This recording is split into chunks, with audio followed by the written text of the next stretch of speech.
Welcome to another trick of the week. It's hard to spin a baritone, but don't worry, I'm not going to be doing this lesson entirely on baritone, though it will work on the baritone. I've got a capo on my 5th fret to emulate, say, a tenor ukulele with a low 4th, because I don't have a uke with a low G, I only have a low 4th on my baritone. I will show it you on the soprano with a high G in a moment though. But what we're going to look at in this lesson is a strumming style called the Carter Scratch. Now the Carter Scratch was a very distinctive style popularised by Maybelle Carter from the Carter family, and she played the guitar amongst other instruments, and on the guitar, even though she didn't invent this, she got this from other guitarists she'd heard, she certainly developed and popularised this style of playing melodies or patterns on the bass strings and putting chords in between them and lifting the guitar from something that just strummed away, creating a wash of sound, into something that emulated, almost like a piano, going bass chord, but this bass line would move and maybe even play melodies. Let's see how we can do it on the ukulele. Now, as I mentioned at the beginning, this is my baritone, but I've got a capo on the 5th fret, so I'm effectively playing low G, G, C, E, A tuning here.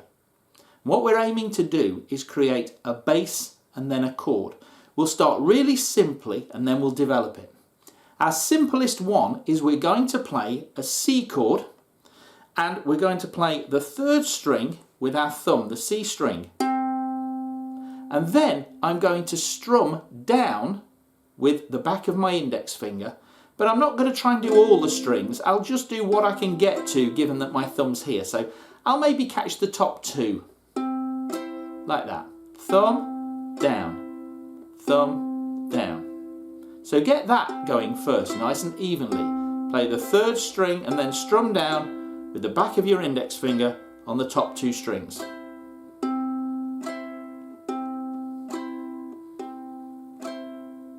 Okay, sounds okay, but not really that interesting. This is where it starts to get good.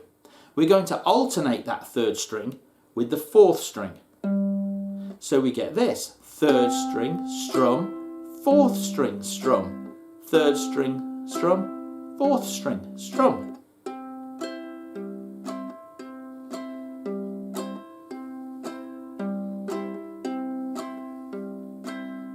Okay, try and get used to doing that.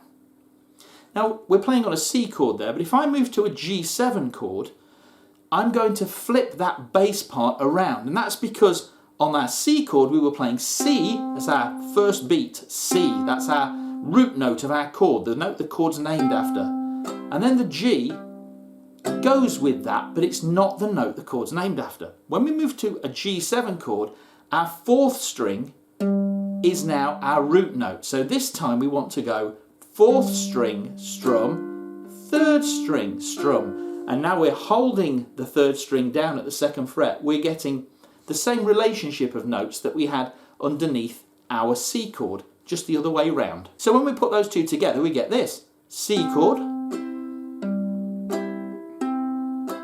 G7 chord, 4th string, 3rd string, 4th string, 3rd string, C, 3rd string, 4th string, 3rd string, 4th string, G7, 4th string, 3rd string, 4th string, 3rd string.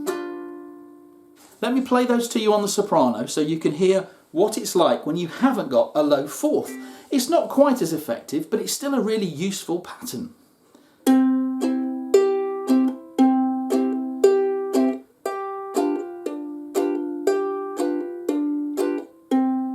Still works. I'm still doing 3rd and 4th and then 4th and 3rd, 4th and 3rd. Now that in itself is a really useful one, and you can do it on any chord you like, but you're going to have to experiment with which bass note sounds like the right one to have underneath the chord. You could of course just keep alternating the same 2 strings, but you'll find that usually one of them will sound better as the first note of the bar. Now let's put some extra strums in. So now instead of having thumb, down, we're going to put an up in between the thumb and the down, and after the down and the next thumb, like this. Thumb, up, down, up, thumb, up, down, up, thumb, up, down, up, thumb, up, down, up. When you get it up to speed, it's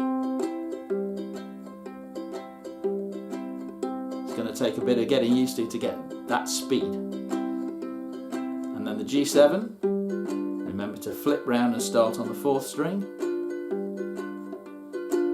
And then the C again, 3rd string, 3rd, 4th. It's a really effective pattern, but there's more, because what we can do is take some of that idea of Maybelle Carter playing little melodies on the bass strings to make little connecting runs between the chords. What we're going to do is we're going to go from our C, and here's the walk down from C. We're playing the C string, and we're going to play C, C, do that twice, then the 4th fret on our G string, the 2nd fret on our G string, and then we land on the open G string just in time to play the G7 chord. The timing's the hard thing here, so I'll take it really slowly. Okay, that's our pattern. When we're ready to change to the G7 and we land on the C string, C, C, 4th fret, 2nd fret, open. And now we're into our G pattern. So let's do that again.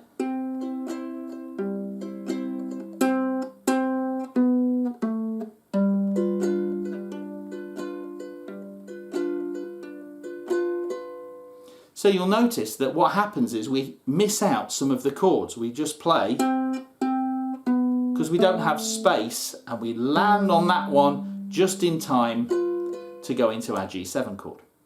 Now we need one that takes us the other way, and the good news is we can do the same run backwards.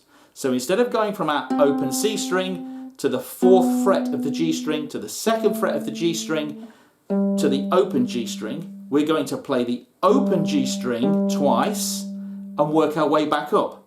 2nd fret on the G string, 4th fret on the G string, just in time to land on the C, ready to play our C chord, like this. We're playing our G7,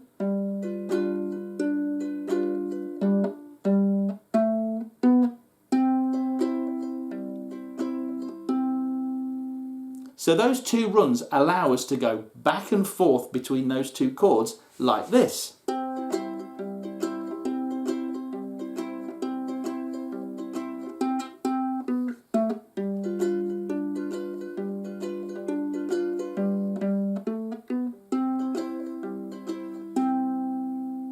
A really effective pattern.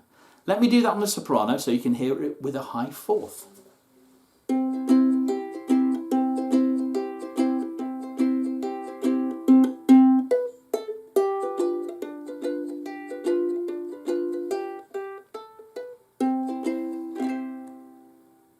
So there you have it, the Carter scratch for the ukulele, a really nice bass and chord rhythm with an alternating bass line and some walking bass runs to get us from one chord to another. Go and have a play with it and see how it sounds on the songs you're playing. Hope you've enjoyed this, and I'll see you again soon. Bye bye.